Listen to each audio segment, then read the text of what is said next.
Hey everyone, my name is Michelle. I run Mishmack Youth Theatre. I'm an actress and a theatre practitioner, and I've got two young children, well, not so young anymore, an 11-year-old and a 9-year-old who are both young performers who are represented by an agency and do professional work.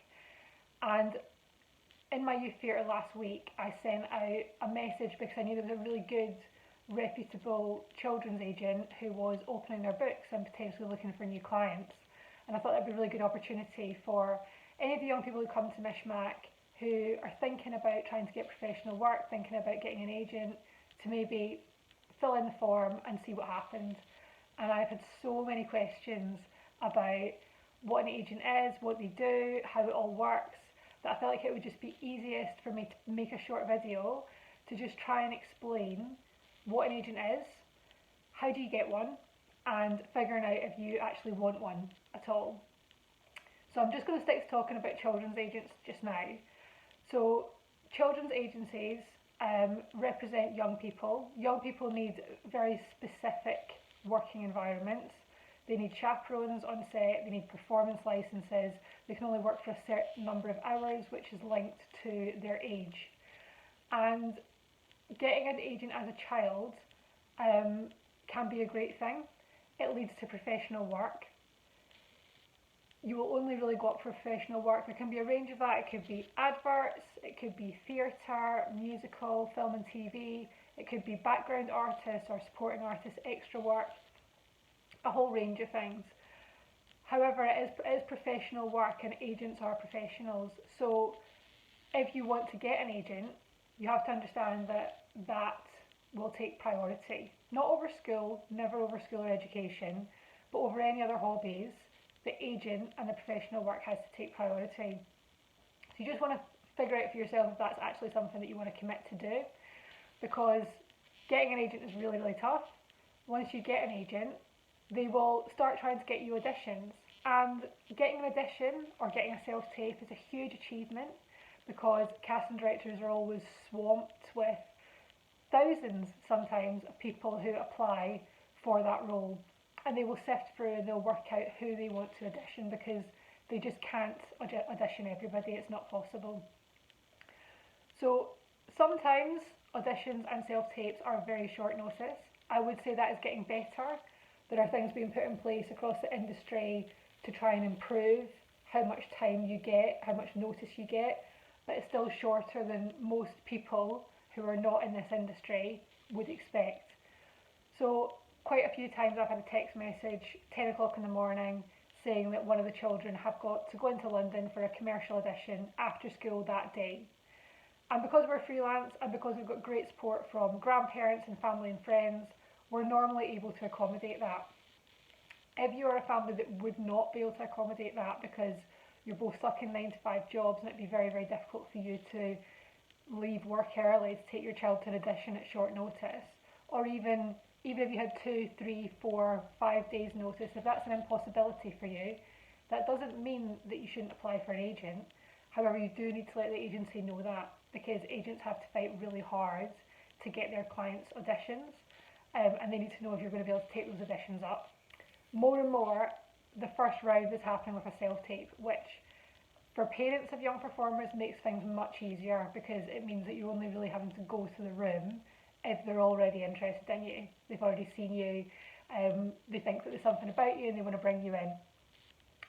Theatre auditions, you tend to get a little bit more of a notice period, but it's not normally a scenario where you would have 2 weeks notice for any audition. A week would be pretty good going. So is your diary, is your family, are you able to accommodate that? Because you don't want to get an agent, be getting offered auditions and then not be able to get yourself there. That's going to be very frustrating for you and for the agent that's representing you. Agents are, good ones are completely oversubscribed. They have books of clients, the clients are us actors who they represent, and it's more than just talent when an actor is applying for an agent. The agent's got loads and loads of things to think about. Yeah, are you talented? Second of all, have they already got someone or people on their books who they represent who are like you, who are going to be going up for exactly the same parts as you? If they do, there's probably not a space in that on those books for you. even more with children, how confident are you? Are you able to walk into a room and not be intimidated by that situation? Are you able to be articulate? Are you going to feel overwhelmed or stressed? All of these things matter a lot. And then how well do you take direction? So you could be a really lively, bubbly, precocious kid who could do really brilliant having a YouTube channel and get loads and loads of subscribers, but maybe you're not so good in a room where you're actually going to have to listen, take direction, repeat, do the same take over and over and over again. And acting agents are more focused on that side of things. So is it work that you actually want to do? How would you feel about doing that sort of stuff? The other thing to think about is if you have applied for an agent before and you've not been asked to come and audition for them, I would say that doesn't mean that you should never apply to that agent again. You should definitely apply to more than one agent. Spotlight, which we'll cover in a second, has a directory called Contacts, and they list all the agencies on there. So you can go through it. You can also find agencies online. If you go to watch any theatre productions with children in it, quite often it'll list who that child is represented by, what agency it is. So you can start to build up your knowledge, look at the websites, see where their clients are working. There's loads and loads of stuff on social media now, so do a little bit of research and see if you can find an agency or agencies that you like the look of.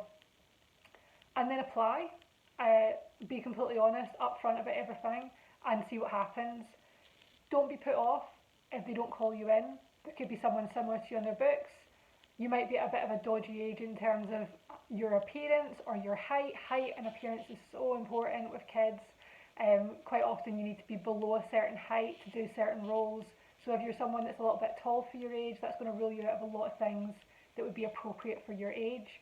Sometimes if you've got braces, that's not possible because commercially that can be a difficult thing for an agent to sell. So you can find that you're getting knocked back from agents, and then suddenly your braces come off and you get an agent interested. Or you could just be at an awkward age where you're not really preschool, you're not really primary school, or you can't see easily where they fit you in. But you are constantly changing as a young performer, and you're growing and you're learning. So it's not something you should apply once, and if it doesn't work out, go, oh, that's not for me. It's really like a numbers game. So you just need to stay proactive, stay positive, and if you really want to do it, just keep going at it. If an agent's interested in you, they will ask for either for you to tape something, a script that they'll send through, or if you've already got some of your filming work of your own that you could send into them, fantastic. Or they'll ask you to come into audition, and children's auditions tend to be workshop type auditions. So if you go to a drama class, which you definitely should, then it's exactly what you would do in your drama class. So there'll be some warm-ups, some introductions, some games, then you could probably do some improvisation, and then there'll probably be some script work as well. And it'll be in a group with other people who are looking to be represented by that agency or are interested in it. Finally, the thing that I want to talk about on this video is cost. So reputable agents or agencies that you should be applying for or wanting to represent you do not charge joining fees, admin fees, office fees. Anything like that is a big red flag, because if you think about it, an agency that's not really an agency, that's saying to 1,000 kids that they charge them all £30 admin fee to join the agency, that's just a scam. And although the industry is getting better regulated, there are unfortunately still really unscrupulous people out there who will just take your money. That's not to say that there aren't any costs involved. The costs involved are Spotlight, which is a directory for all actors from age preschool right up to as old as you could be, and all professional actors are on this directory called Spotlight, and it's also the way that agents submit actors for roles. So it is possible to not be on Spotlight and still be a professional actor, but it's really tricky. That's an annual fee, or you can pay a direct debit monthly. I think for children it's £130 a year. We pay it on a monthly direct debit. But yeah, whichever one suits you, and really you need, that's an outlay that you would have to be prepared to take, really, if you want to get an agent. And the other outlay is headshot photographs. I would say don't go and get professional headshots done before you have an acting agent, because quite often, and particularly with agencies that represent young people, they want to have a certain look for their agency. So they'll work with a certain photographer or a couple of photographers that they'll give you an option of. And quite often young performers will have spent a lot of money on photographs, get an agent, join the agency, and then the agency will say, oh yeah, we'd like some new photographs and we'd like you to go with this photographer. So it's not something you need. You don't need to have professional photographs to try and get an agent, but that agent probably will want you to get professional photographs afterwards. So my last professional photographs that I paid for my children were, I think, £82 or thereabouts.